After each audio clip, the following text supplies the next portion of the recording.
Not even a bad hair day. Okay, and we are now recording. Right. Okay, thank you. So good afternoon and welcome. My name is Kathleen Borain and I serve as the Maryland Insurance Commissioner. I want to thank you for joining us today as we hear from invited panelists, interested stakeholders, and members of the public regarding issues related to financial security products experienced by members of the LGBTQ+ community, and specifically issues relating to the accessibility of those products and the ability to purchase those products. While we do not have specific complaints relating specifically to those concerns, we are aware that these issues exist and are of concern. And so we want to understand those concerns and those issues better and see what we can get ahead of. As many of you know, throughout 2021, the Maryland Insurance Administration has been holding and will continue to hold a series of listening sessions to help us more fully understand the experiences of specific communities relating to certain kinds of insurance. Part of what happened during the pandemic, while we have been, we're open and we're out and about more so than we have been in the last year, we did lose time on the ground, really hearing from people on the ground at all of the fairs and the presentations that we do live all across Maryland, over 600 per year. We lost some of the ability to be that granular with people and really hear what people's concerns are. So part of what these listening sessions were set up to do was to be a substitute for that. But even beyond that, and we will continue with them because it gives us the ability to focus on very specific issues that don't always get a lot of play and don't always have a voice. They really help us to fulfill our statutory mission to serve Marylanders, both in our enforcement of Maryland's insurance laws and in our development of tools and guides and programs for consumers. After every one of these listening sessions, we sit down as a team and work out a series of follow through. And oftentimes what we find is that educational materials and outreach help a lot with the concerns that people have expressed specifically. So they've been extremely beneficial to us, and I appreciate all the folks who are speaking today and participating today. Now, let me go over just a few housekeeping procedures, if I may. First, this virtual meeting is being held via the Zoom webinar platform and is being recorded. The video and sound recording will be made available on the MIA's website within the next few days. Second, only those individuals who received a panelist invitation and who have access to this meeting through that link can be seen or heard. Links were sent to our panelists and to those who requested to speak in advance. Third, even if you did not sign up to speak, we absolutely want to hear from you today. If you wish to be heard, please let us know via the chat function. As time and technology allow, we will call on you in turn and unmute your line to allow you to speak. And of course, to help ensure excellent sound quality throughout the hearing, we ask that you please stay on mute unless you're speaking. And you will find a link to today's agenda in the Zoom chat box. I'd like to take a moment to introduce the members of my staff who are on this call today. First, we have Corey Boone, my Chief of Staff. We have Associate Commissioner for Consumer Education and Advocacy, Joy Hatchett, Associate Commissioner for Life and Health, David Cooney, and Craig I, our Director of Communications. Craig, I believe you are going to provide us with some context and some background, so let me kick it over to you to get us started. Great, thank you. So you can go ahead and share the screen if you like, Victoria. So to set the stage for our listening session, I want to provide an overview of a particularly relevant study. It was conducted by MassMutual. The study is called the MassMutual LGBTQ Financial Security Study, and it was conducted in 2017. Now that obviously was a few years ago, but I think the results are still relevant and get to the heart of what we're talking about here. This is just a broad overview. We will post the full study on the listening session page on the Maryland Insurance Administration website. The study was based on a survey of about 500 middle-income Americans who identify as LGBTQ. We'll take a look at some of the detailed charts in a moment, but to me, the key takeaway, and you can actually go ahead and go to the key findings page, Victoria. So yeah, the next slide, please.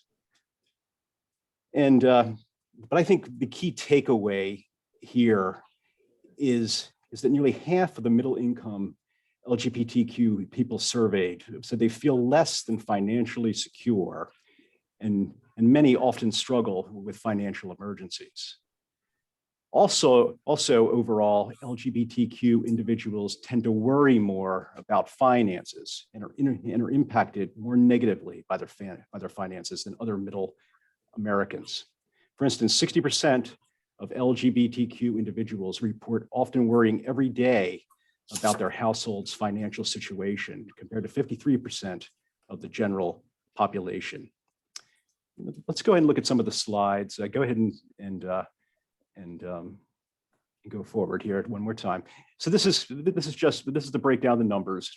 This is what I referenced. If fewer in the LGBT community feel financially secure. In fact, nearly half of LGBTQ workers feel insecure. Next slide. LGBTQ workers worry more often. Again, what I referenced earlier, and you can see all the numbers there as compared to the general population. Next slide. So this, I think, is a really key slide here. So among those who worry about money, many report that it negatively affects their mental health and social life, and that's really key. Insurance, of course, can help alleviate that kind of stress through risk management. And so this, I think, is a really key point for us as we go into the listening session. Next slide, please.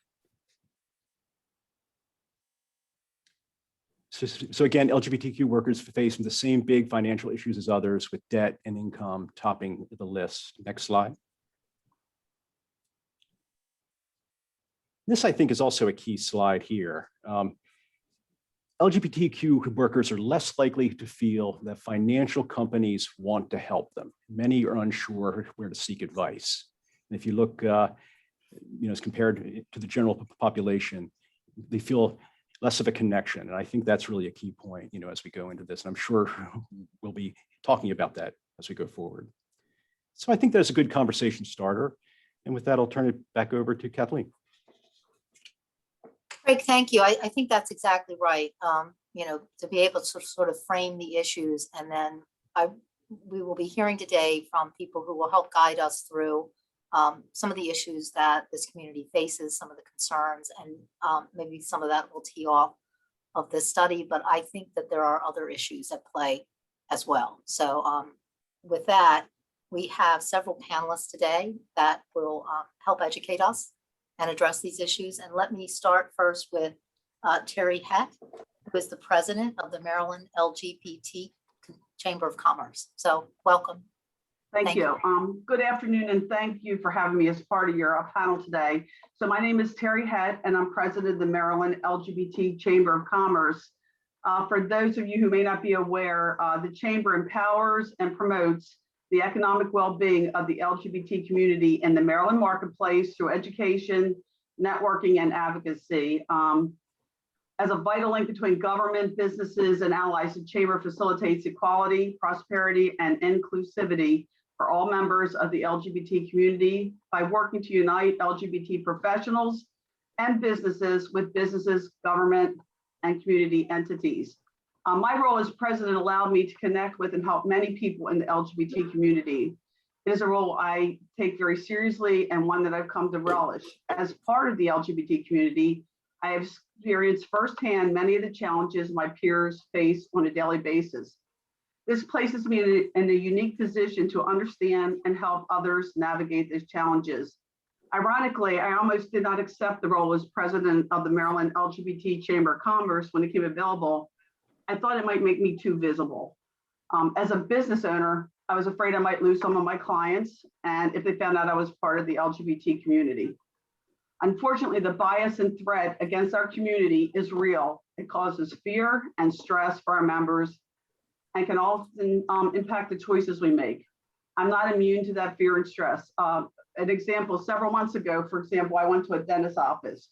I'm well known in the office. I actually provide life and disability insurance to the staff that works there. Last October, I got married for the first time in my life. As a result, a new thing to me that people experience all the time, I was placed on my wife's insurance. I was required to provide the dentist's office with a new insurance card. What ensued was an awkward and stressful exchange about who my wife was and my relationship to her, and it took place in full view and within earshot of those in the waiting area and the staff that I work with. For a moment, fear and panic engulfed me, and I wondered whether my business relationship with the office could be jeopardized in any way. I could simply have lost the business. Experiences like this, transactions that some may consider just basic or day-to-day, can have a different impact on the LGBT community. In my role as Chamber President, I'm grateful for the opportunity to work with and support our LGBT business owners and their clients, helping them navigate those day-to-day experiences, no matter what they may hold.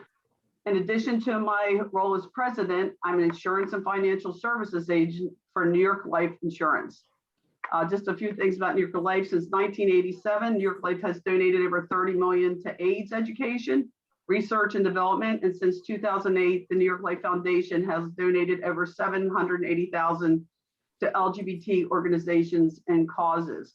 In 2005, the company extended health and dental benefits to employees in domestic partnerships and supported the first transgender employee who transitioned while on the job. So I'm really proud to be associated with this company. When I was looking for a change in careers, I looked at all my alternatives and I specifically selected them for LGBT friendliness. I came to New York Life almost 5 years ago after a long career as a bond trader for a mutual fund company. I came to New York Life because it had a reputation of being a great place to work for LGBT professionals. At that point in my career, I had never come out at work, but I reached a point that was no longer acceptable to me. As a member of the LGBT community, I thought it was important to work for a company that supported my community. I needed to work at a place where I could be fully accepted and appreciated for who I was. As a result of my affiliation, I was able to create my own company, Triple Play Financial, which is certified as an LGBT-owned business. I help many clients, both LGBT and non-LGBT, with their finance and insurance needs. For people in the LGBT community who are seeking help with their insurance and financial needs, it is paramount that they do not feel judged, that they feel respected regardless of their lifestyle, that they feel safe to open, for example, about their joint planning or beneficiaries. As a trusted advisor and a member of the LGBT community, I'm able to create an environment where all those needs are met. And as someone who has lived their life, it provides you with a unique level of understanding and relatability that others outside the community would find hard to achieve. I'd like to share another personal story that reflects what I'm talking about. Several months ago, I was working with a client who is actually a friend of mine who needed help with her financial accounts and who also was in the process of transitioning. I set up an account at New York Life, and subsequent to opening it, the client officially transitioned, which required a change of name and gender. With the help of New York Life, I was able to seamlessly make those changes. A short time after, I received a text from my friend with a picture of the envelope that she had received in the mail, and in it contained her new name, which appeared through the window. She texted me saying, "This means more to me than you will ever know. Thank you," with a heart emoji. She informed me that this was the first piece of mail she ever received in her new name. I feel proud, very proud to have been able to help her. She also shared with me that she struggles with her verbal interactions with people and with companies processing her name change. As you might imagine, people make many assumptions based on the sound of our voices, their appearance, and even their clothing. This can lead to very awkward or uncomfortable interactions or questions. The fact that she was able to place her trust in me and that I was able to make things easier for her and more comfortable for her made me extremely proud and reminded me why I do what I do. So just a last couple thoughts. I would like to make a quick statement on with respect to long care insurance. I believe there's a significant need for it in the LGBT community, and we need to do a better job educating those that are part of the community. Like many of my LGBT peers, I do not have children. I worry all the time about who will take care of me when I'm old and my spouse is unable or are no longer here to take care of me. What I'm experiencing, seeing through the eyes of my friends, family, and clients is something I would never wish on the child of a parent needing care. The LGBT community has unique financial situations that vary from individual to individual and from state to state. With LGBT individuals increasingly having families and raising children, the need for financial guidance and protection in our community has never been greater. This need is further exacerbated by the fact that many in our community feel that our sexual or gender identity has negatively impacted our finance and that we face unique financial challenges because of our identity. One of my primary goals is to help educate and serve the LGBT community and to ensure that everyone has equal access to the protection and opportunities. The ability to help people realize their financial goals and assist in securing and protecting their financial futures is the most important and satisfying component of my role.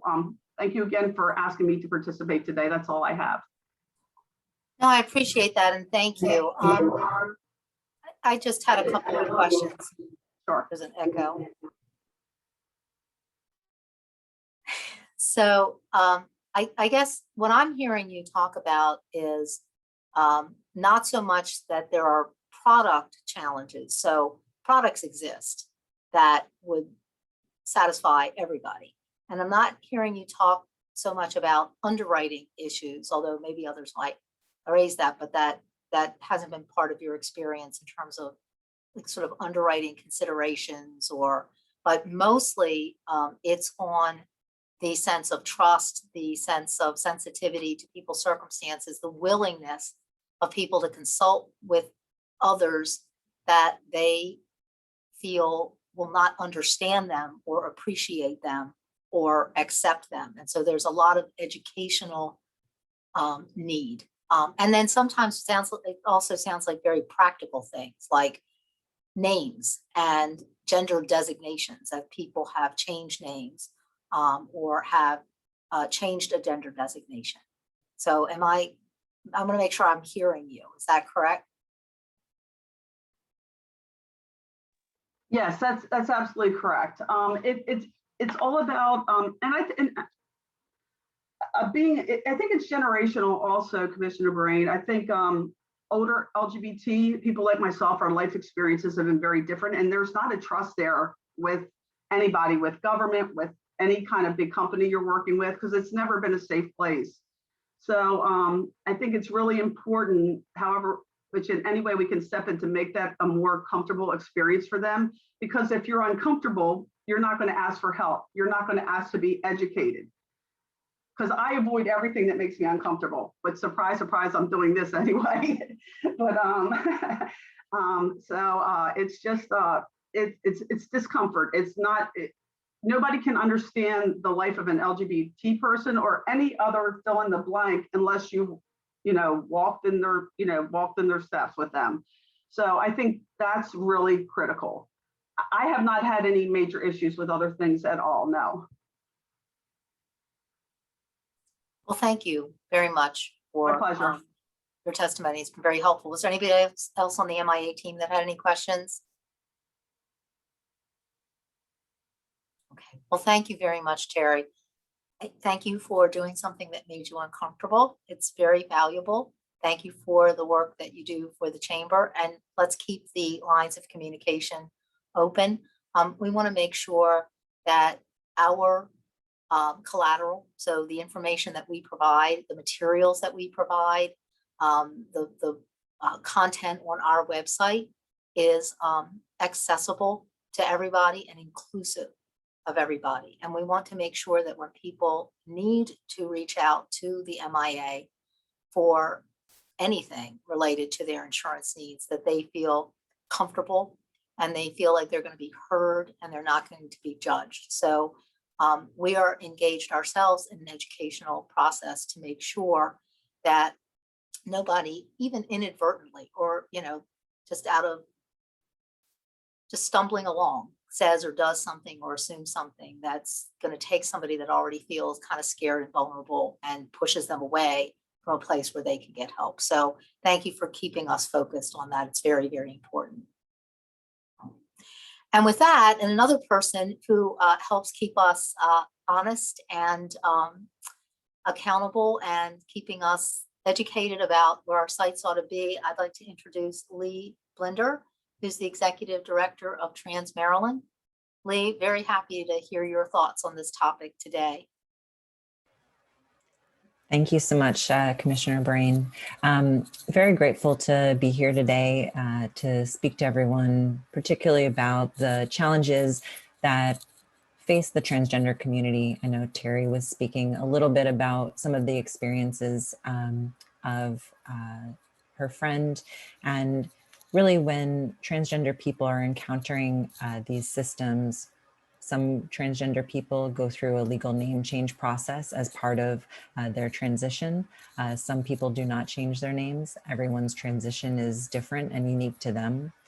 So in that process, folks are encountering systems that often are not accessible. Terry mentioned that trust factor. Certainly, transgender people are not necessarily experiencing a high level of trust with systems. Sometimes that's due to a person's own negative experiences that they've had in encountering systems. And sometimes it's through word of mouth in the transgender community. Not everybody knows each other, but many of us kind of do a dueling process with one another through this work and through these systems on how to be able to navigate these systems that really are not set up or built for us.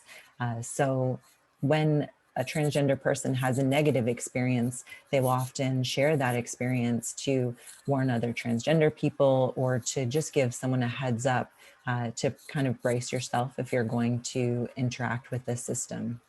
So what I really encourage people is, and organizations, is to do a couple of very basic things. One would be do a transgender 101 training or a gender affirmation in your workplaces training. And I encourage that to be done not by the token transgender person who works at your organization, but actually hiring someone, because that educational piece is not what every transgender person wants to do at their workplace. I do this work because I'm an educator, but again, that's something I've chosen to do. If someone is, working at a insurance company and they happen to be transgender, they may or may not want to do the work of educating their coworkers about their identity. So again, always trying to ensure that we are interacting with people in the appropriate job titles that they've signed up for with an organization. And then the other piece is to really look at your organization's systems. Are you prepared to guide people through this process? Do you have a guidance on your website as to how to undergo a legal name change process with your organization or with your system? Do you have guidance on gender marker change? And then as a third plus gender person myself, I'm a non-binary trans person. I use they, them pronouns. And most systems in the United States are currently not set up to affirm me.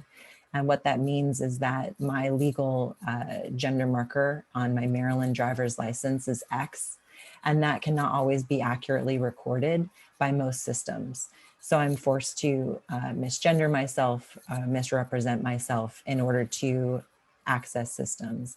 I was just making a lab appointment for some routine blood work, and I was unable to schedule that appointment without choosing a binary gender marker. So again, our systems are not always set up for transgender people, and particularly not set up for third plus gender people like myself. And I recall when I was going through the legal name change process, a place that I encountered some difficulty was because I changed both my first, middle, and last names. So I had no legal ties to my former name. And what that occurred with was a difficulty where sometimes organizations wanted to create a new account for me. And for something like my car insurance, that was a problem because I wanted to continue on with my existing driving record and et cetera. So in the process of considering your systems, we also want to ensure that we don't encounter what I like to call the Y2K problem, where we only have a blank to change someone's first name or someone's last name, but not a full and complete name change.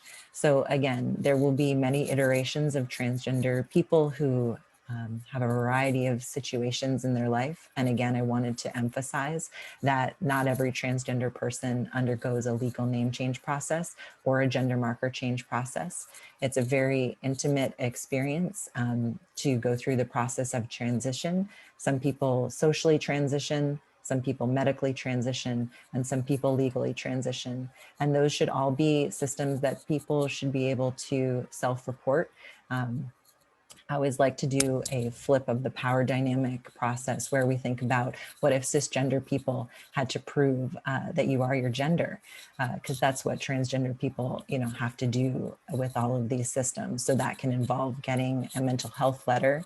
So if you imagine going to a therapist and sitting down with them, maybe or maybe not with the therapist being covered by your insurance company. So it could be a cash out of pocket payment that you have to make. And then making sure that you say all the right things so that that therapist will write you a letter affirming that your gender is what you've said it is. And you also might have to go to a medical doctor and do the same thing. And that's just to access basic services, such as having an accurate identity card or document.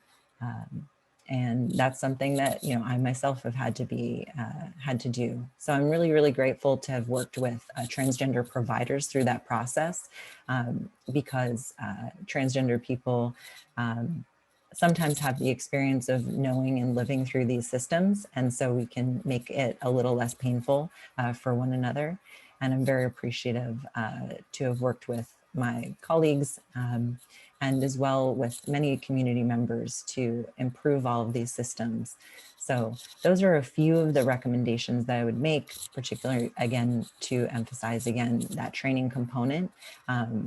We're in a process of societal change. And I want to emphasize as well that these are not new things. I'm often perceived to be much younger than I am, but I'll be turning 40 next year. So transgender people, including non-binary and third plus gender people, are also my age and much older. So we come in all ages. This is not a phenomena of young people. This is the ways that humans are and exist in this world. And transgender people, and particularly third plus gender people, have existed, to quote Shige Sakurai, the founder of International Pronouns Day and mypronouns.org, since time immemorial. So we're not new, and we also are not a white phenomenon as well. We've existed in every culture, every race. We speak every language. We have every ability level. We come in all sexual orientations. And so we are part of our society. So it's not a new experience. It's just something that people might be hearing of now. So I encourage everyone to do a little bit of research and look into these things. And then also to do that advocacy piece within your organizations to encourage people to have some training. Because again, this is not something that we were all learning in school. And I, even though I am transgender, have had to educate myself, particularly around aspects of our community whose identity that I don't share. Sometimes we want to affirm LGBTQ plus people, but unfortunately only the cisgender LGB end up being affirmed and the T has not been affirmed, or sometimes the B is also not affirmed in these systems. So, kind of looking at how we're affirming people, what does it really mean, and whose identities are taking place or prominence as we're focusing on these systems. I would also encourage a racial equity lens to be placed upon the work as well. So I'm a white transgender person, and the experiences that I have in these systems are different from my Black transgender and non-binary community. So I would encourage, again, for us to consider all of the different layers of identity that comprise each individual human being that's coming into your systems before you. Lee, thank you as always for your eloquence and your thoroughness and your advocacy. I don't really have questions for you because we've talked, many times about these issues. But I think, once again, what you're always pointing out is the need for education around how to approach people. I mean, this is win-win, right? I mean, insurance companies and insurance agencies want to sell product, and people need product. And we all want people to feel more financially secure.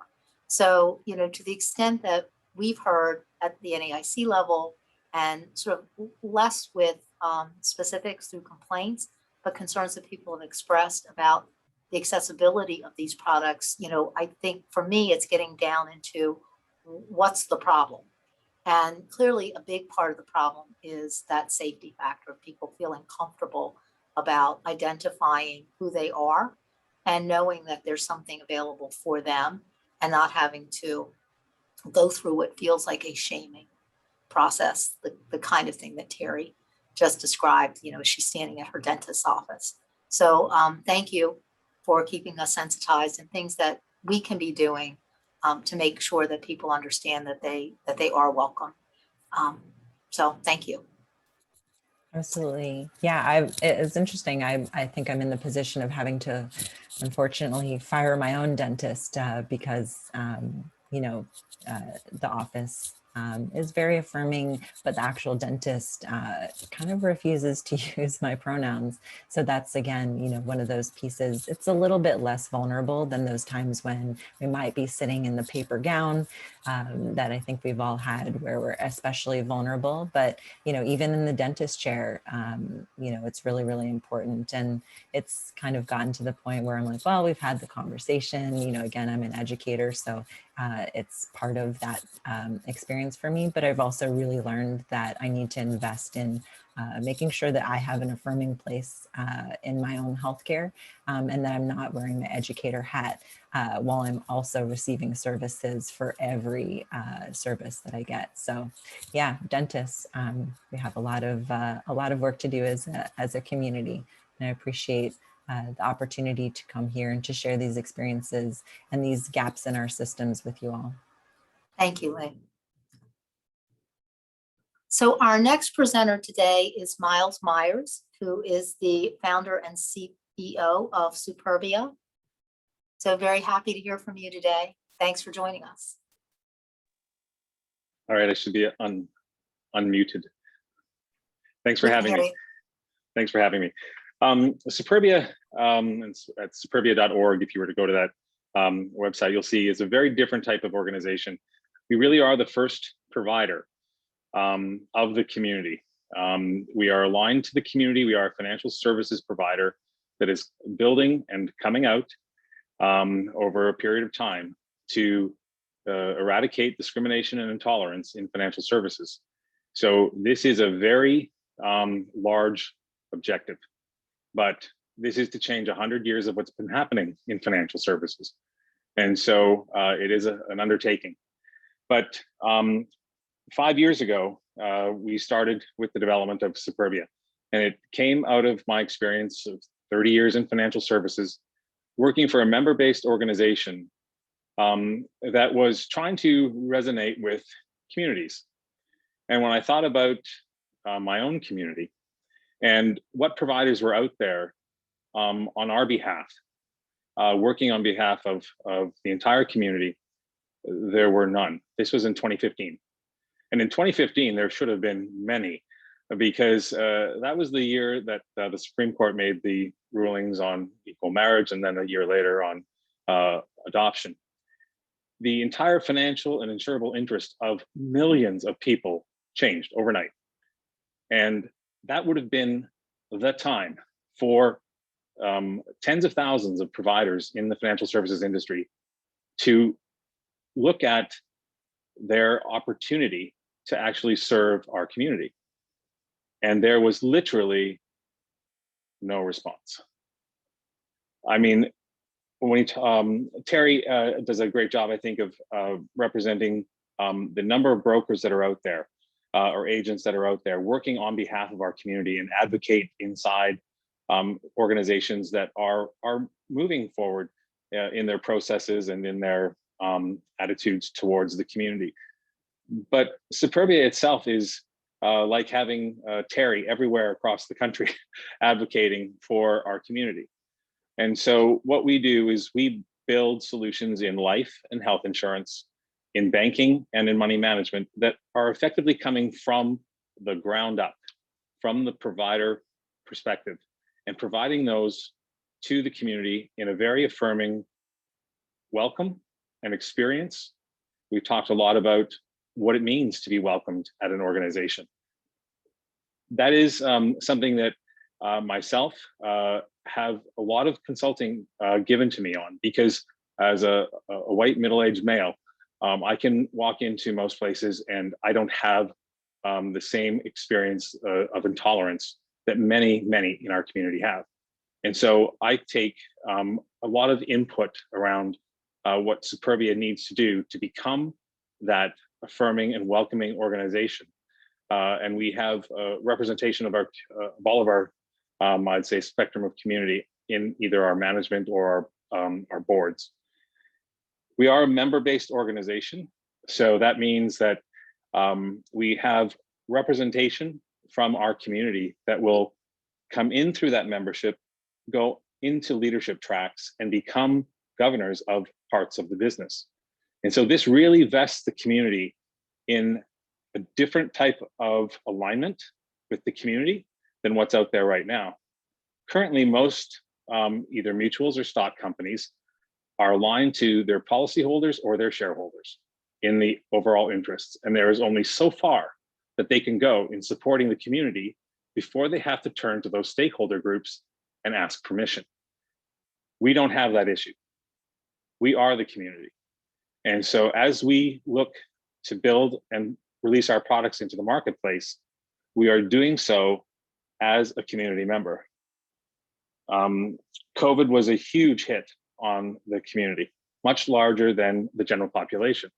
And that's for a couple of different reasons. One of them is because we started in a disadvantaged position because of the decades of intolerance and discrimination. And the other is because we over-index in employment in some of those areas that were hardest hit. So there is a job here to be looking after the community over a long road of recovery. And that is the priority right now of Superbia as we look to come to market in the next number of weeks with products and services, is that we will be looking to help the community where they need that help most. And our roadmap of product release includes life insurance and health insurance, money management products, and banking products. And we put all of this into the community, not because the world needs another insurance company or bank, they don't, but because we need one that's here for our community. And that through the entire verticalization of the experience and the product, we can effectively guarantee that there is an experience that is free of discrimination, accepting and affirming, and open to, as we say, come as you are. So this is the objective of Superbia, to really drive systemic change in financial services, to do it here, and then to do it across other markets where we've already been asked to come and assess how we might work in other countries. We have to get our footing done here first, and we have a lot of work to do here. Our alignment is with the community, and so our profit from some of our entities, we have a number of entities that sit under the umbrella of Superbia. You may have heard Superbia Credit Union was the first one in 2019 that garnered a charter that would allow for the community to be served nationally. COVID put a dent in our timeline for getting those provisions done with the regulators, but we are still working toward that.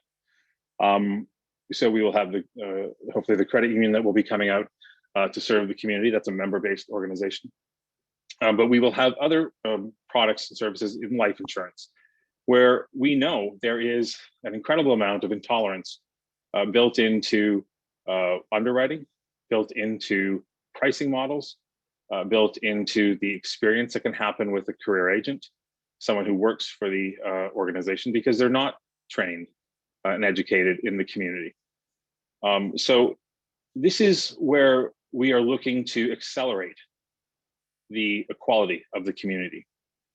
The other organizations that are working to improve, I applaud progress. We're all here to progress. And without that, you know, I don't know how humanity would have much of a chance. But we think that there is a much faster way to provide a level of decency to our community that's missing. And that is to put a provider into the marketplace that is 100% aligned and with the community, where the benefit to the community comes first in everything that we do. If I look at individuals and small businesses, there's about $2 trillion of economic activity that happens every year. with the community. That is larger than the size of the Canadian economy. And so it is a massive amount of activity to work with. By reorganizing the community differently so that the voice that we've had, such a powerful voice in speaking up, the social intent for good works that we have, and then finally defragmenting our financial impact that's been across 10,000 different entities and putting it through a single source binds those three things together: the voice, the intent, and the money, to create, frankly, the instrument for the community to have an incredible amount of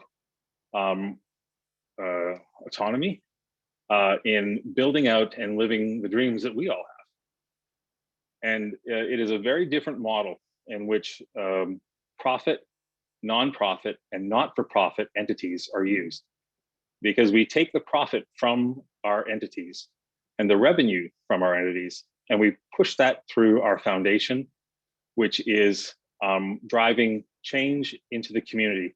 So we're providing sustainable funding from the community for the community in creating large change. And those pillars of change really sit in a safety net for youth and aging LGBTQ, in democratizing credit into the community, in empowerment, in transgender transitioning programs, and in research and improvement for data.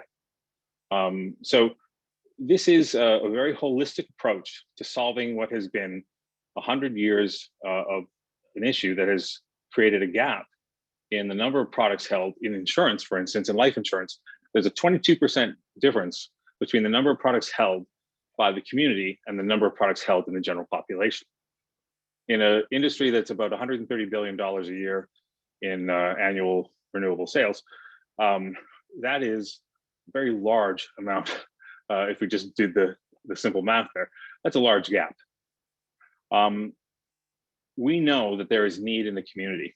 We know that the community has great concerns about telling the traditional providers about who they are, because more than just seldom, often there is ramification. When you read in the paper that to tell a provider, a traditional provider, that you are on prescription that will help reduce the spread of HIV, but that provider will deny you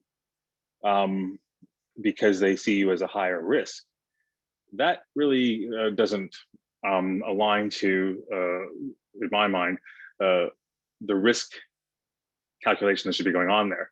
If you're taking something to reduce the risk of an event happening to you, a health event happening to you, but your provider is denying you or rating you that you are riskier, that to me is discrimination. And I think that took about 3 years for that insurance provider to find that out and to have to settle around that. But this is where we have discovered, and the insurance firms that we have worked with to talk to them about what's happening in their blocks of business and in their processes, have discovered that as tolerant as they believe they were, it takes someone from the community to point out how that is not really tolerant. Providing the same thing to everyone is not the equal treatment. You need to be able to speak to our community the way we understand ourselves.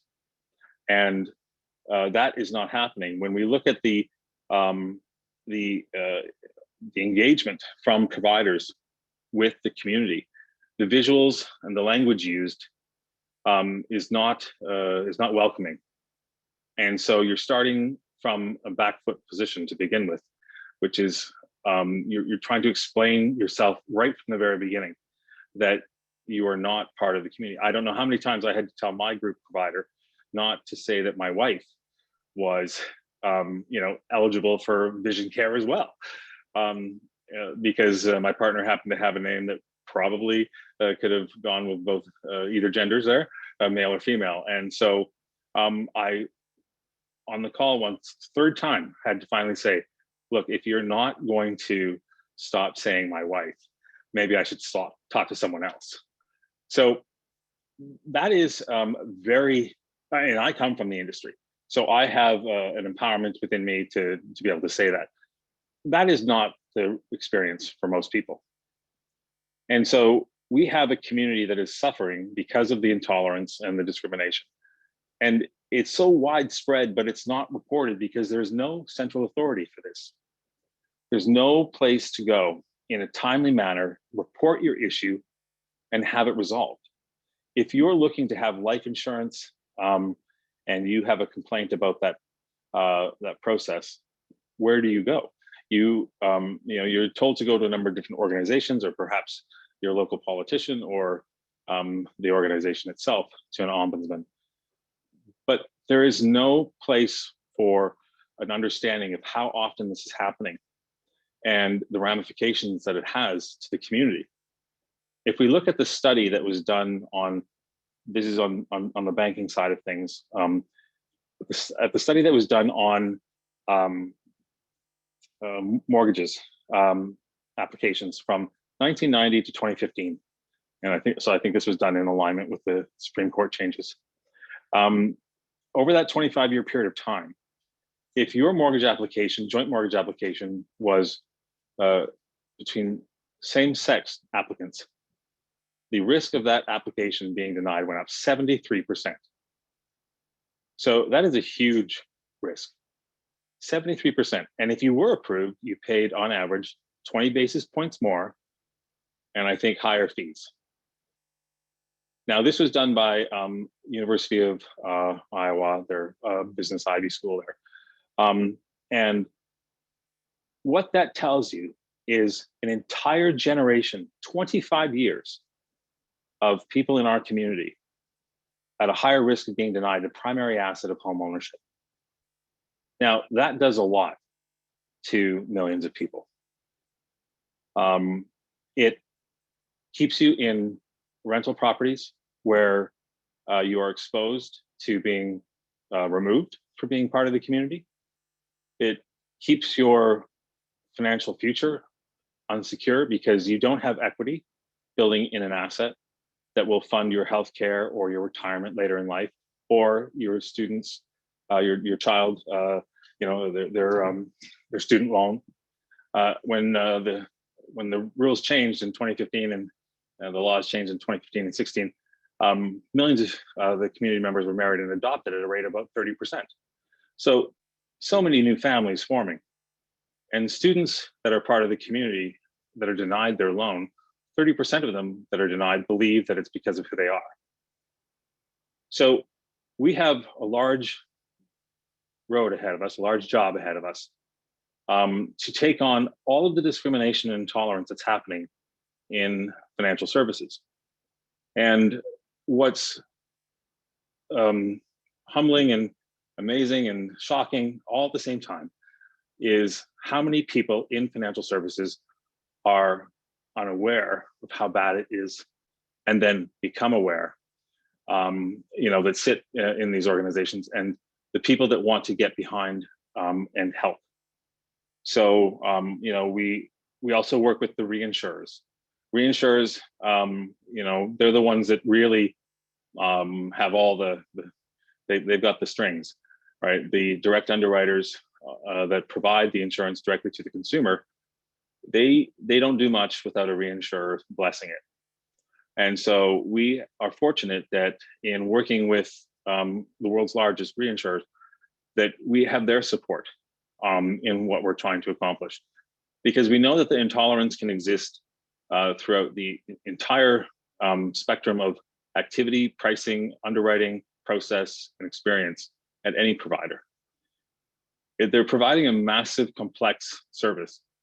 And this is where the solution to accelerate equality and to really lift the community is to, frankly, install our own solution, which is an LGBTQ focused provider. We have an incredible opportunity to make that change. And technology allows us to become accessible anywhere across the country, and to put life insurance product out there available.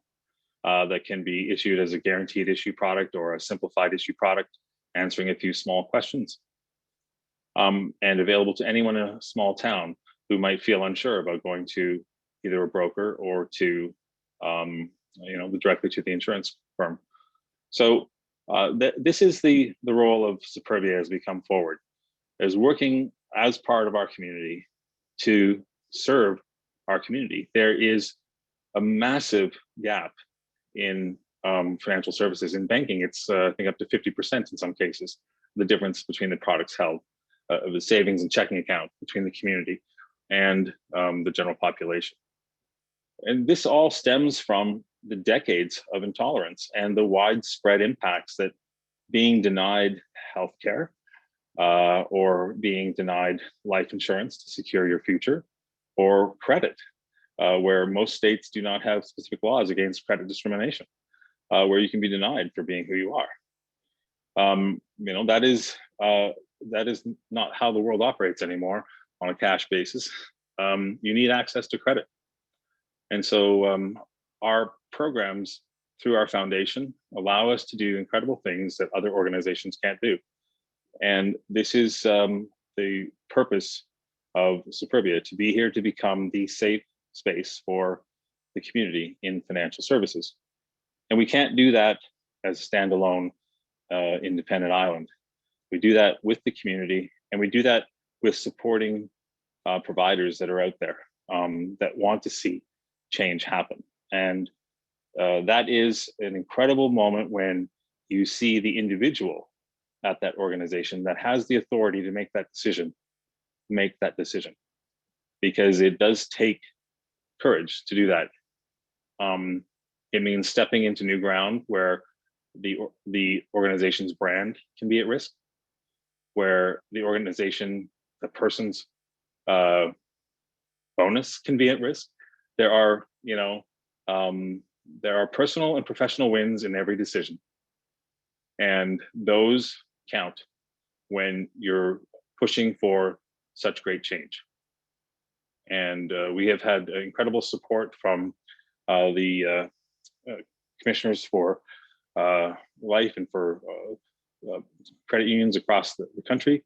But it is a tough go with the traditional services and the industries themselves. They are very traditional providers with many employees that grew up in an era that have a difference in their approach to the community.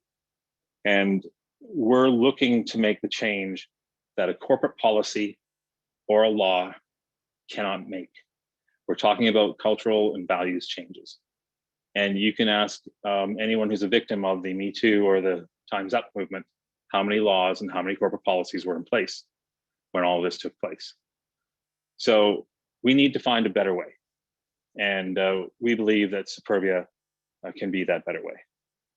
And it's heart-wrenching. I get the emails from the community that talk about a partnership, a couple that were at a credit union for 10 years, and one partner is transitioning. And one day in the credit union did not recognize that partner any longer as the account holder. And they emailed us and said, what can you do? We've been locked out of our money, everything that we have, and they won't let us access it. Now, that is a terrible email to get. One, because it's been happening to them, and two, because there is nothing that we can do at that moment to unlock their funds except to appeal to that credit union on effectively a humanitarian basis, to get emails and reach out from people that are transitioning in Kentucky and do not know who to go to or how to get out of there, and frankly are afraid for their safety. We onboard people who become members of Superbia, and we ask them to fill out a survey if they'd like. And in that survey, we ask them about their products and services that they're looking for and what their experience has been like in financial services. We're very fortunate to have people joining the organization just as into the membership to combine our voices before we have product that we're going to be releasing come next month. 70% of people who join the organization fill out that survey. That is a huge percentage rate. And more than, I'd say, anecdotally, I've looked, I think it's about 80–90% of people will fill out the commentary about the issues they've had in financial services. And it is always rejection of who they are, discomfort of the people in front of them with who they are. And they don't feel welcome. Our stats show closer to 60% of the community don't feel that providers want to help people like us, in quotes. And so this is where the change has to occur. The affirmation and the welcome to the community has to be there. And then the follow-up of the product, the service, the experience, and the reliability of that product at a fair price, fairly accessed, has to be available. And that is our objective, is to provide all of that. It will not be overnight. It will be over a number of years as we build this out. But we can start to make change and make that acceleration of equality, inclusion, equality in social and in economic for the community happen at a much faster rate. I think that's probably the remarks that I would have for today. If you have any questions. Well, thank you for that. I do have a couple questions. So when you refer to providers and products, are you looking at, I can see from your website that Superbia sponsors has a credit union. And is the concept that you are becoming licensed as a producer and selling products that are underwritten by existing insurance companies, or are you looking to become an insurance company that is, underwriting and is the risk taker with respect to life products? So just curious about what Superbia, where you fit into the licensure world. Sure. So with the credit union, and it's not approved to operate yet. We're waiting for that approval. But that was a build from the ground up. So right from application page 1 to build, that took 2.5 years, 3 years. That will not be the case in the life side of business, of running the business. We will eventually have Superbia as a life company. But in the beginning, we work with providers that understand that our proposition to the community and the commercial opportunity for them lies in our alignment, our 100% alignment with the values of the community. And so that means they cooperate on components of their business that they typically may not cooperate with other brokers, if you would, right?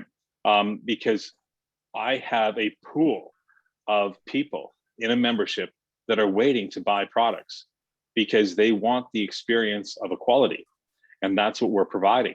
And so to work with the underwriter, the direct writer, and tell them that the cost of marketing, the cost of the broker is gone, because the offer for purchase can be made here, because I know 22%, 37% of the member base is looking for a term life product.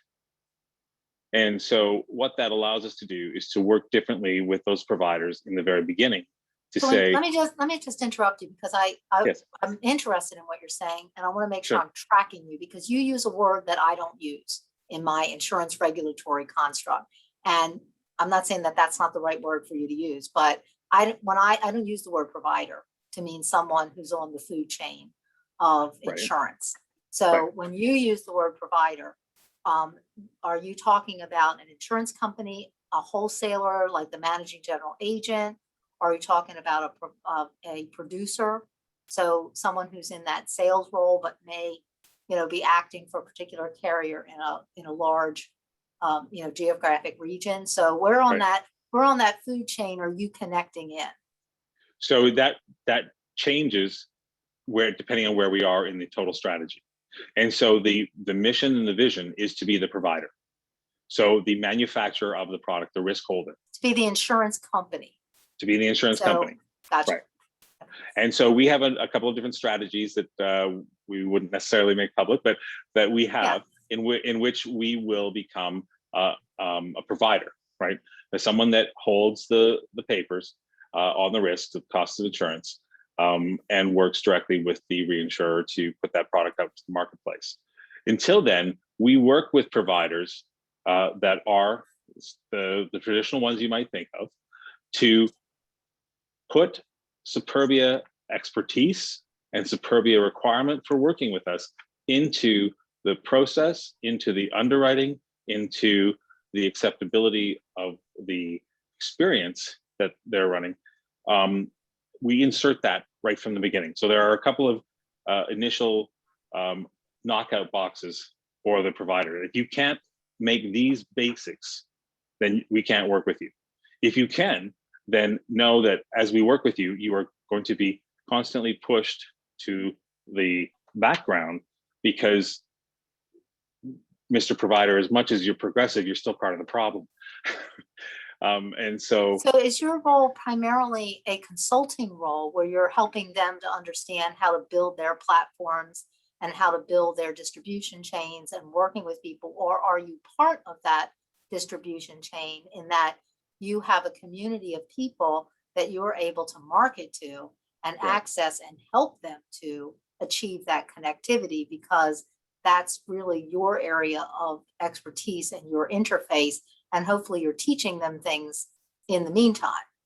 Correct. So we are the brand that they, frankly, in a lot of places can't be, because that is too much exposure and risk to their brand to be aligned to the community that closely. So your plan ultimately is to be licensed as an insurance producer to be able to sell product. Right. Yeah. That's great. And where are you? Are you a Maryland grown company, or are you looking to do business here, or would you have your resident license someplace else? So the license is done through an individual that's on our board, and we have an ability to be national, and it is about preparing the organization and our approach to provide for the community in the life business prior to launching a life product. And so COVID, as you might understand, played real havoc with our timelines and with our availability of capital. And so we are coming out with products and services that aren't initially life product, but they are on the 12-month radar. Within 12 months, we would do something with the life product that would provide for the community in a guaranteed or simplified issue manner. And I'm sure Lynn can speak to how that might work in the community, being an actuarial expert in marketing, understanding the markets the way she does. But that is the vision and the goal of Superbia for existing.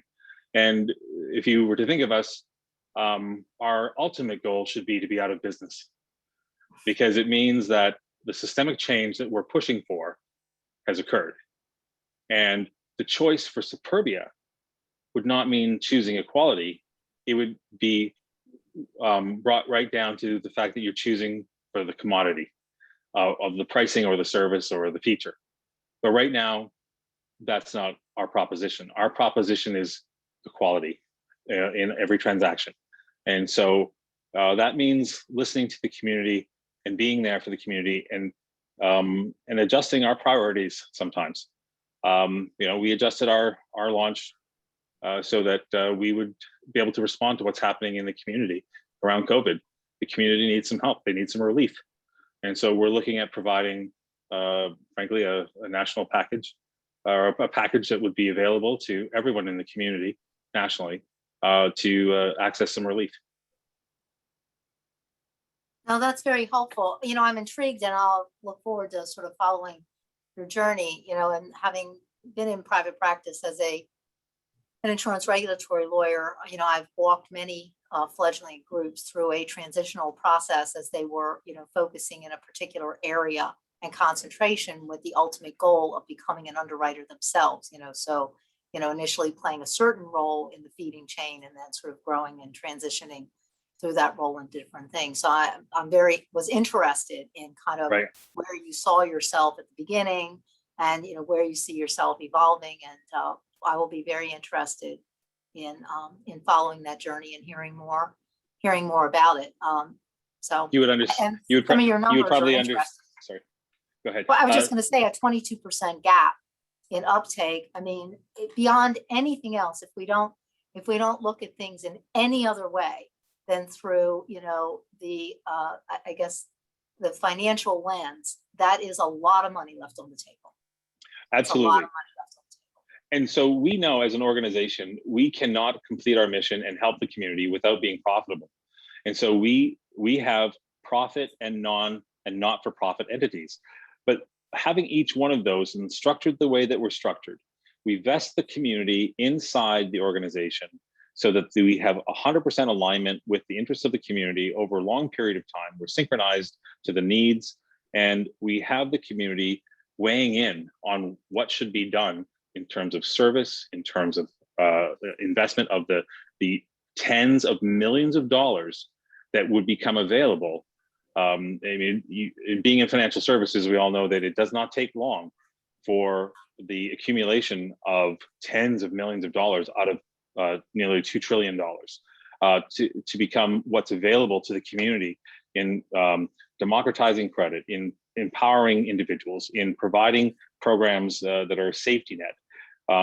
It's quite easy if you look at other organizations that might be the most similar organization would be one out there that is was created in 1923 for the Army, for those coming back from the military, from overseas war, and they could not get P&C insurance.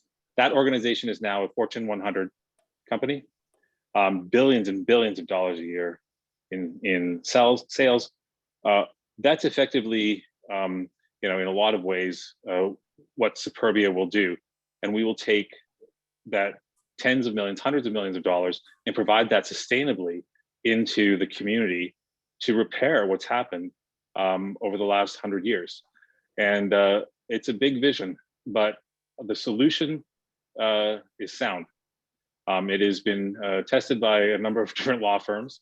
We had to find one that would have the expertise to understand how all of our entities would fit together. But we've got that. And so we've got a very sound model that is, frankly, my role is to build the strongest one, give it into the market for the community, and let the community benefit from it by using it. It is an instrument for our community, and it is aligned with the interests of our community. And and it's folks like yourself that are pushing for this change. Everyone on the line today, and those who have come to hear about the changes that need to be made, that's what it takes, is a small group of people determined to make the world change. And that's Margaret Mead who really said that. And so, you know, I appreciate this opportunity to speak to you, Commissioner, and to your audience today. Well, thank you very much. Thanks for answering my questions. And, you know, I'll be interested in keeping track and seeing how you guys do. So stay in touch. Thank you so much. Thank Will do. you. Our next speaker today is Lynn Manchester, who is a principal consulting actuary. I have written here LTCG, is that correct? Yeah, actually, I'm no longer with LTCG. Okay. I can explain that. That's all right. I think Craig told me something, but I may have missed it, and I apologize. That's all right. That's all right. So I'm very happy to hear from you today in any capacity. Thank you. I am an actuary. I've been an actuary for a little over 20 years. I was with LTCG as a principal consulting actuary. I actually I say in quotes, retired from that position in February, mainly just due to the impact of COVID on my family and needing to take a step back So not really ready to retire full time, but definitely needed to take a break. But I'm happy to be invited to participate today, and I appreciate Marilyn just holding these sessions. I think they're very important. So I do appreciate the invitation. So I've been an actuary for a little over 20 years, specializing in life insurance, health, and long-term care. And over those years, I've worked as both a consultant and with individual companies, including one in which Miles and I worked for the same company, Forster's Financial, out of Toronto, Canada. So as a member of the LGBTQ community myself, I've sort of experienced these issues both on a personal level with the insurance industry, and then also professional, and also trying to be an advocate within companies that I've worked for. So for example, I recall meeting with my very first employer, which was a life insurance company, and coming out to them before I accepted the position, because I didn't want to work and spend my time and energy at a place that wasn't inclusive.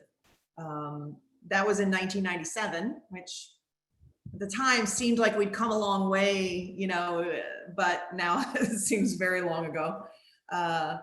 So like I said, I've experienced these issues both on a personal level and then also professional. And I've worked, throughout my career to advocate that our products and actuarial work consider LGBTQ perspectives.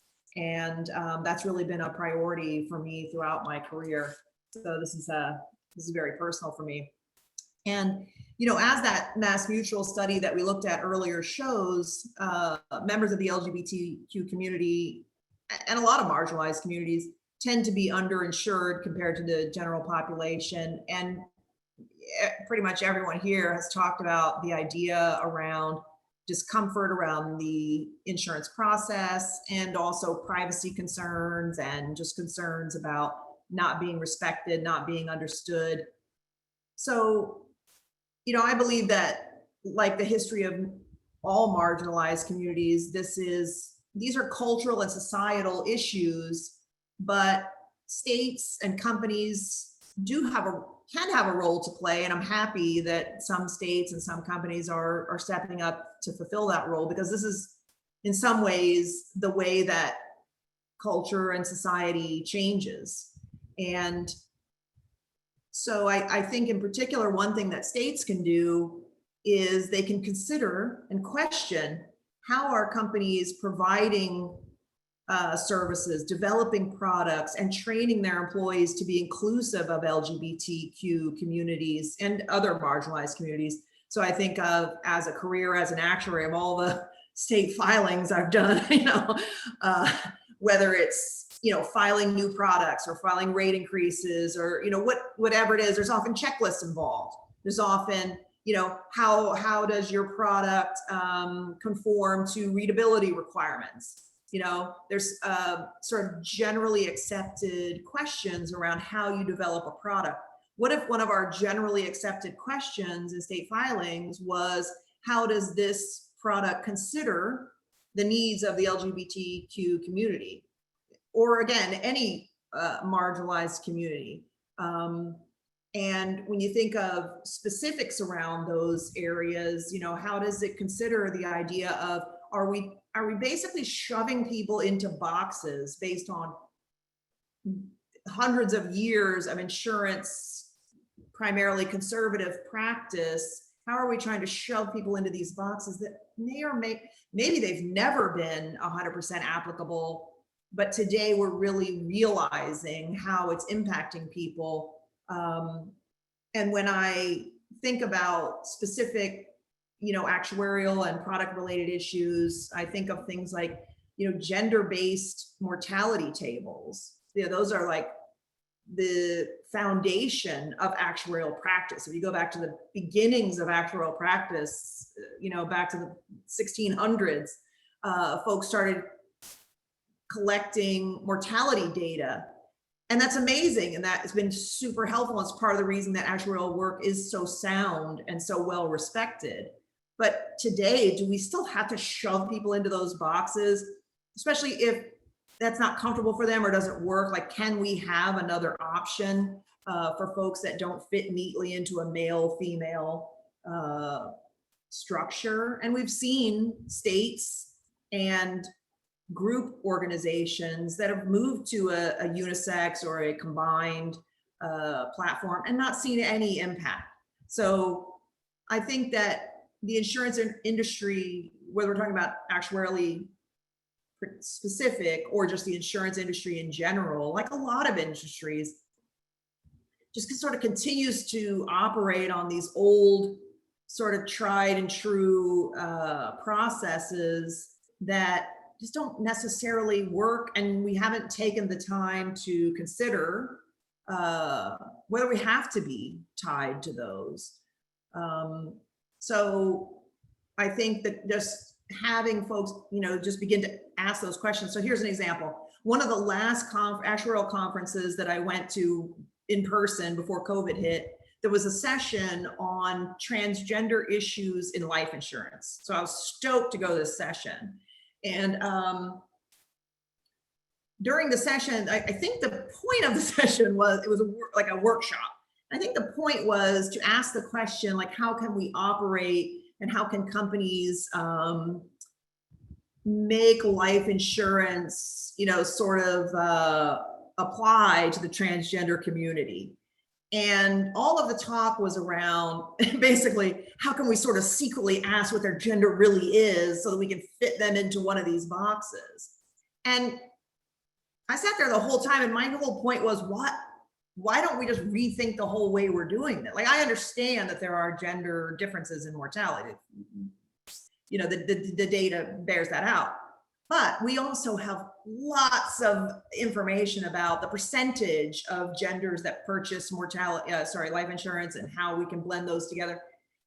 It's not that difficult mathematically, actuarially, to come up with blended tables that will work for folks who don't want to be part of this gender specificity, and then folks that do can. But I felt like a real outlier in the group to even ask that question.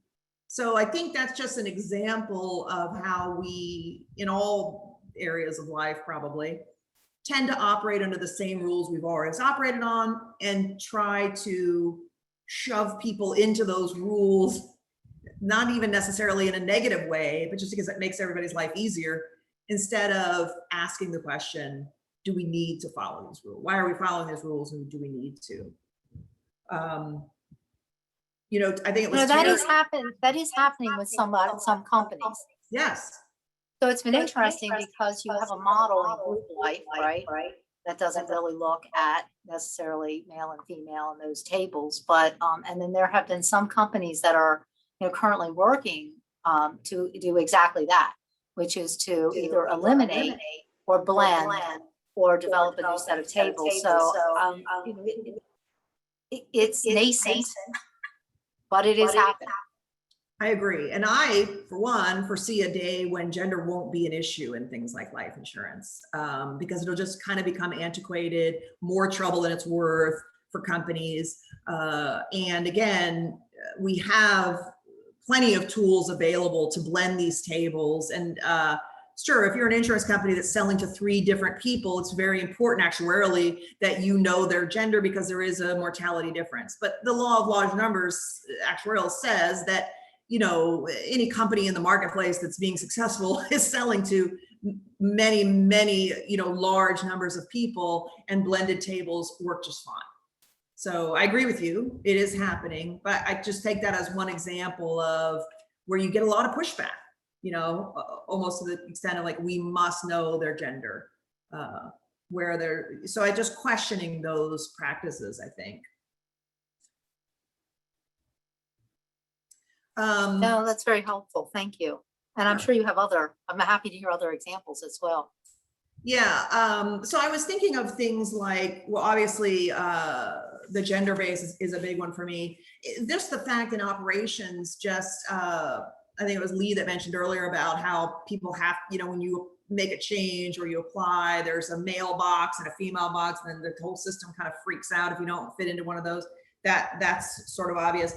And again, something that we could certainly rethink. It doesn't have to be that way. You know, I think it was Terry that mentioned LGBTQ families, just in general.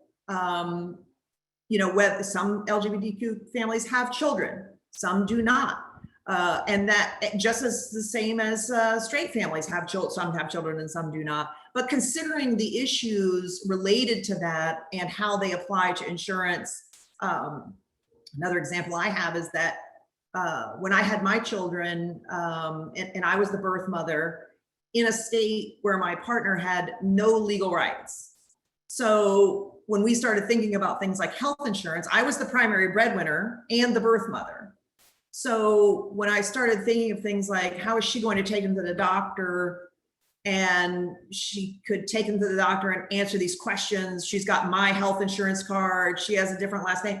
So I came up with the idea of, I'll just give them her last name. If a woman shows up at a doctor's office with a child and they have the same last name, everyone just assumes that's their mother. And it worked, and it was perfect.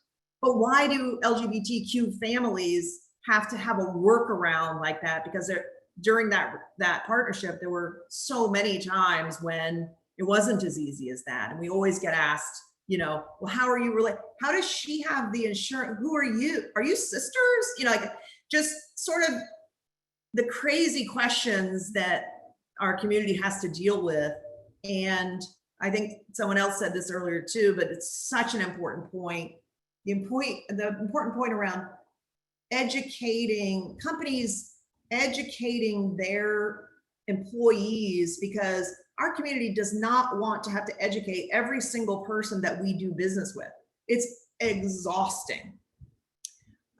So a little bit of education goes a long way beyond just, you know, be polite, you know, but understanding that, you know, don't ask someone, you know, I can't tell you the number of times I'm traveling for business and I get asked, what does your husband do? Like, don't assume that, you know, that there's it just, again, this sort of old school structure that we're just trying to fit folks into. So one other thing I wanted to mention that I think is very important around companies in particular and the insurance industry in general. Terry mentioned earlier generational issues. And we know as industry professionals that it's later in life that folks tend to start shopping for insurance and financial products. And when I say later, I mean 30s and up, you know, around the time that you're buying a home, maybe starting a family, those types of things. That's when folks start looking at insurance. And I agree that there are generational issues around comfort. I'm 52, so I think I understand the folks around my age that have dealt with these issues our whole lives think a little differently than the younger folks. And perhaps younger folks in the community will feel more comfortable with these issues, but it's also important that these younger folks in general are very committed to doing business with socially conscious organizations. I have two daughters, they're 13 and 17, and they are completely plugged in on information about how companies are operating in these areas, like how inclusive are they? So as companies are servicing the needs of the community members that are closer to my age, it's important to keep in mind that these younger folks are watching and forming opinions and sharing information about particular organizations and brands, and that has an impact, you know, on the future as they come up, you know, just how we're operating. And it all makes sense to younger folks. I think it's a no-brainer, like be inclusive. It makes complete sense. And so they're paying attention to, you know, how companies are reacting to that. And I think we have we can learn a lot from them, but also we should keep that in mind as we're servicing, you know, the folks that are out there in the market today. Well, thank you. I mean, I think those comments are very, very helpful. And, you know, particularly when we think about, like, there's the interface, right? Which we obviously, as a Department of Insurance, you know, Joy's unit in particular in consumer education and advocacy, as we look at how we educate consumers about products, you know, understanding sort of what some of those barriers are really important as we think about what we do. And but also as we move toward product design and we think about, you know, underwriting issues and stuff, it's always very helpful to hear, you know, what are the things that people are experiencing and frankly, what they're not experiencing. So, you know, the idea that there is adequate product design and there is adequate product pricing. And if you've got the right set of salespeople, you know, you're going to be able to find what you need. But that what the barriers kind of are primarily, I'm not saying exclusively, but primarily are around things like getting, so that gap in many ways is around invitation and explanation. And I think that's a really important takeaway. So thank you for that. And then I'm very anxious also to hear from Jason. So Jason Konchnik, did I get that right? Konchnik, correct, Commissioner. Okay. So you are the Senior Manager, Integrated Marketing at Legal & General America. Most of us refer to that as Banner Light. And I want to really thank you guys for being present today to share some of your experiences in this area. And you know, you've had an opportunity now to hear, and we do have one other speaker, and I think somebody else who signed up, but you've heard a number of the speakers kind of talk about kind of where the issues are around, you know, relatability, accessibility, which is the core of like marketing. So yeah, very interested in hearing from you. Yeah, so thank you for having me, Commissioner, and thank you for the other panelists as well for sharing your stories. My name is Jason Konchnik. I am, as you said, head of integrated marketing here at Legal & General. I've been with Legal & General for about a year, but my career experience in financial services and insurance spans 20 plus years at this point. I too am a member of the community. So I am married, have 2 adopted children as well. And that will tie into some things that I will go into a little later. So from a Legal & General perspective, I think we've seen in the midst of this pandemic, a lot more interest in life insurance, particularly from younger people and people seeing the need for getting adequate coverage and protections for their family. I guess over the past year or so, there are a couple of key trends that I would like to point out. And I think Lynn mentioned probably 2 of them nonetheless. So from an underwriting perspective, I think one of the things is that it is more difficult for people who have been diagnosed with HIV are able to obtain the life insurance coverage that they need. There are some companies that are willing to take on that risk profile, but obviously expansion of that is very important. Secondly, and this was mentioned as well, that life insurance can be a whole lot more complicated from a cisgender perspective. So obviously getting into forms, applications, gender is always something that is taken into consideration for any of those things. So thinking about forms, profiles, that type of thing, thinking beyond the traditional and the I'm a man or a woman type thing goes a whole long way. And thinking about people's experience or not wanting or being fearful of interacting with a person, a company, because of who they are, that type of thing, when you see it on a form, kind of reinforces that experience or starts to raise a flag. it's a very subtle cue that I would definitely think about. So I think about when my children were young. So Lynn, I have a 13-year-old and a 15-year-old, so similar to you. We had adopted them when they were babies, and I really started to think about this as we started getting into the school system or planning extracurricular activities, where you were handed a form to complete, and it would always say mother's name, father's name. And emphatically, I would cross out mother's name and put father's name, and then we'd have father's name, father's name. I always just kept harping on people around that because there are all sorts of different types of modern families, and I think people need to evolve from that. But again, it goes back to tradition, and that's how people have always done things. I never think of it being ill intent in terms of not wanting to change it. But again, going back to the educational piece, educating people on that. And then I think people are much happier to go about doing so. And so that related to that, another key trend that I'm seeing is related to designating beneficiaries. So it's always important that people continue to review beneficiaries that they may have designated, so that if situations have changed, that those are updated and reviewed correctly.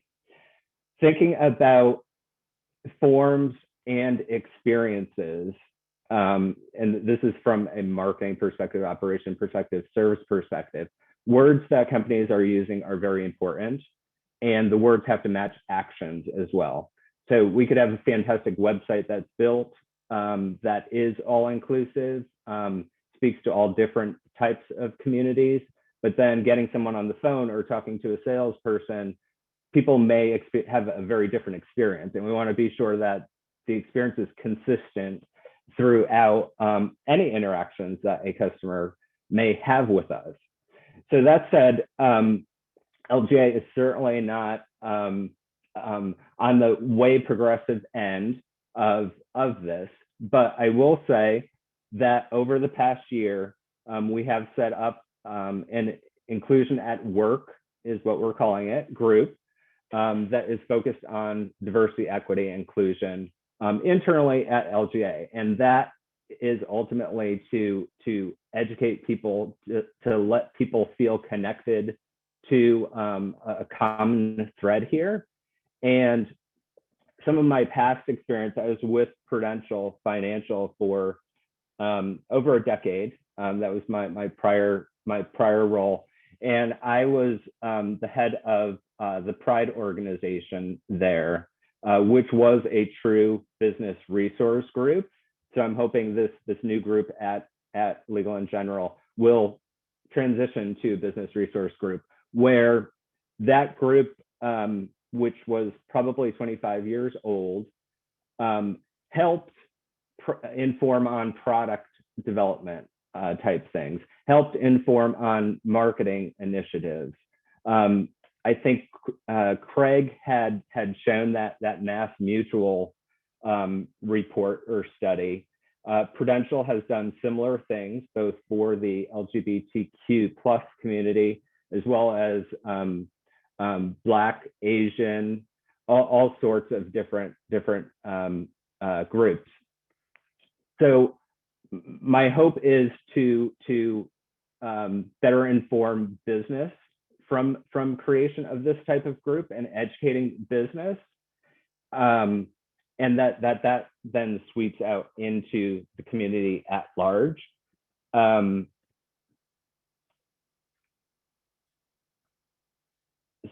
So,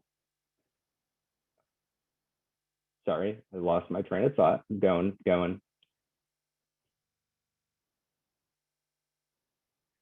Yeah, and so I hope that group then evolves into this, where it is informing. We are helping internally educate in terms of how to talk to someone, things to say, things not to say, that type of thing, for diverse, very diverse groups, even beyond LGBTQ. So those are my initial comments. I'll take any questions. Thank you. No, thank you. I appreciate that. I mean, I think that, for us at the MIA, again, our primary consideration is always wanting to hear and listen to places where insurance consumers are not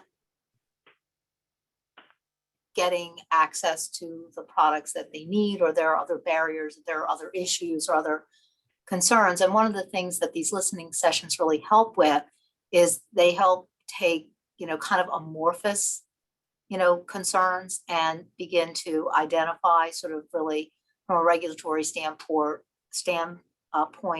or an education and advocacy standpoint what our direction is. And so sometimes we walk away with issues where we can see that there may be some compliance considerations, on a carrier side, even inadvertently, but that requires one kind of conversation. Other times what we really walk away with is an understanding of, folks who don't really understand what their rights are.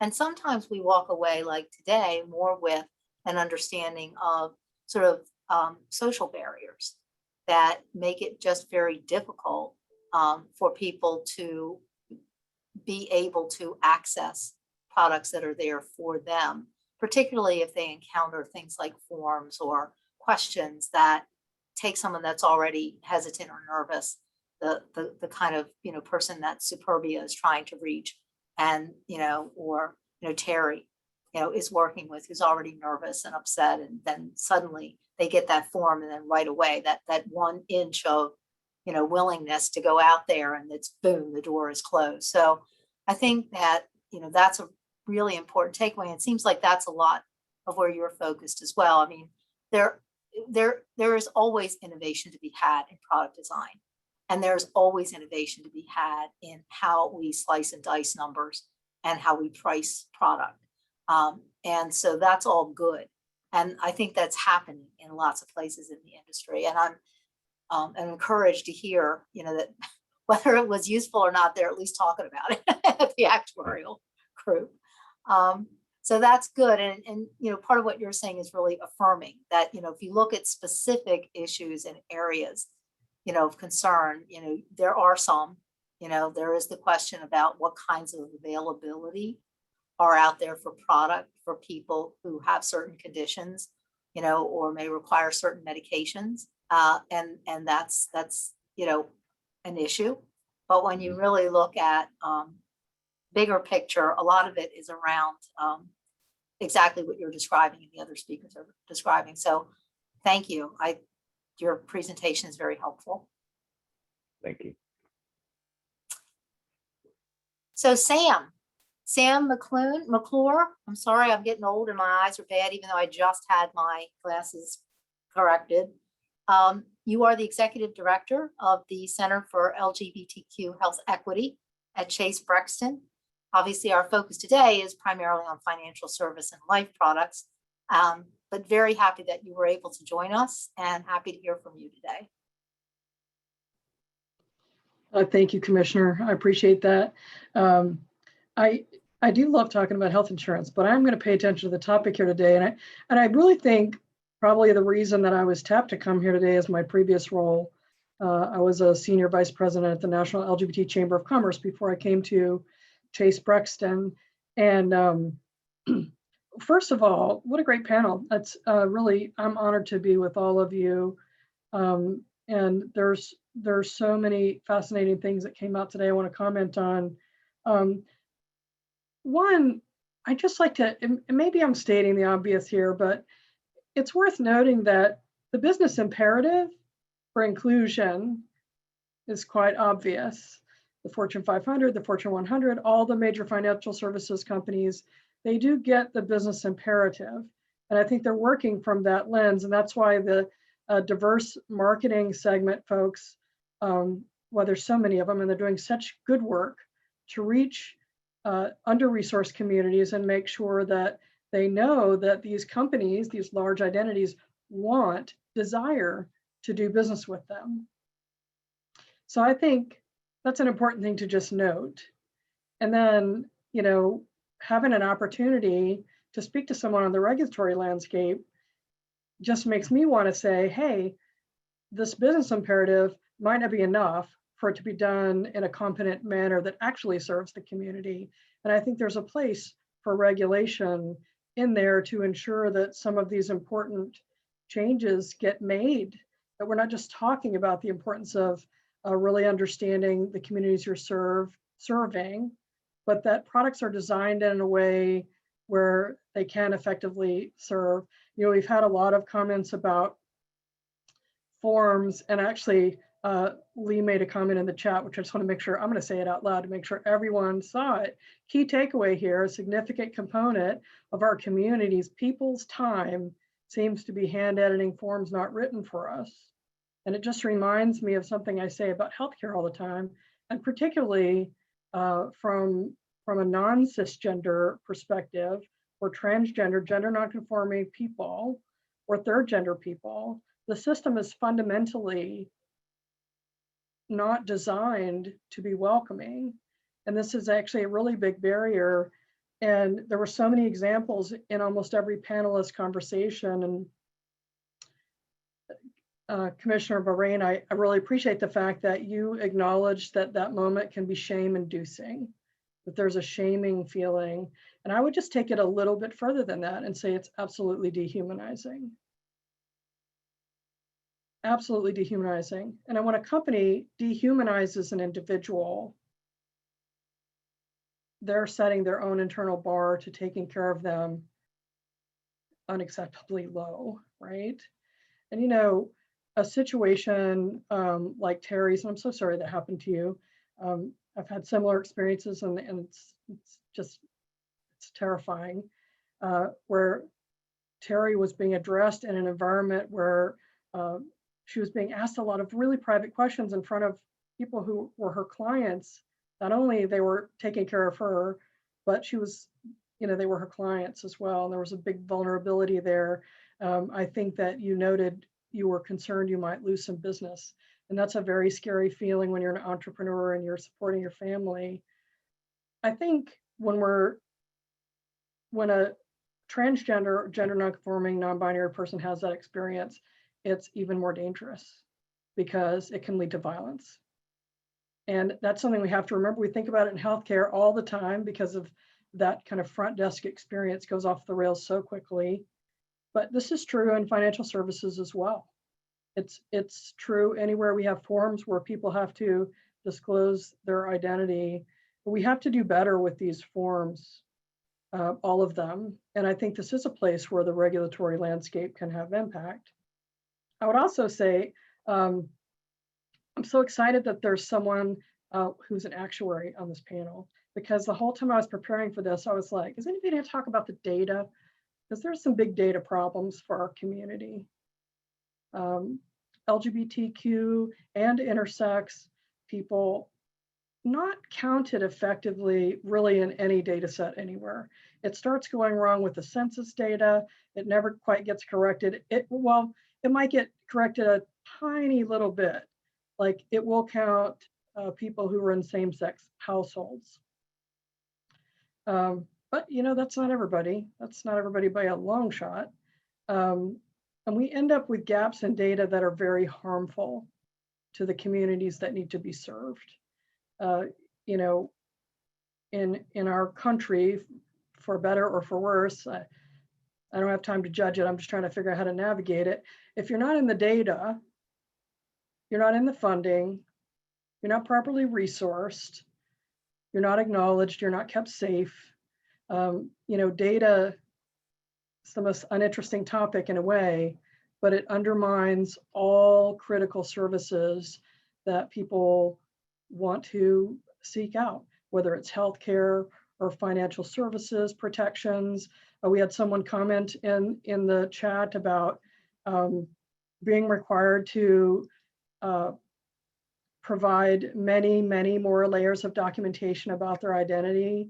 in a credit process. This is a common experience.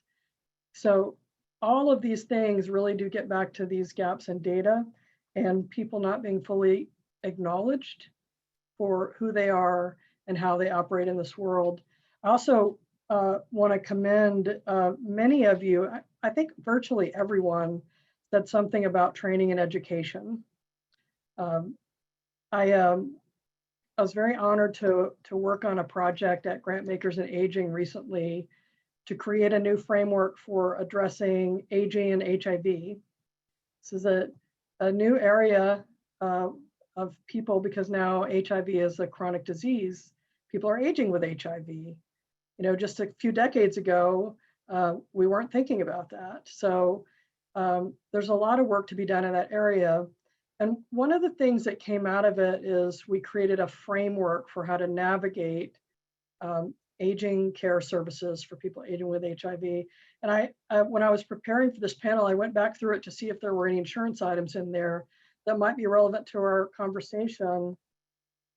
And there's this recurring theme in the insurance section that is, it says add HIV and LGBTQ education to the industry's existing cultural competence training, workforce development, and trauma-informed care, include medical personnel and volunteers. And I just wanted to bring that into this conversation because it's very relevant to financial service products as well.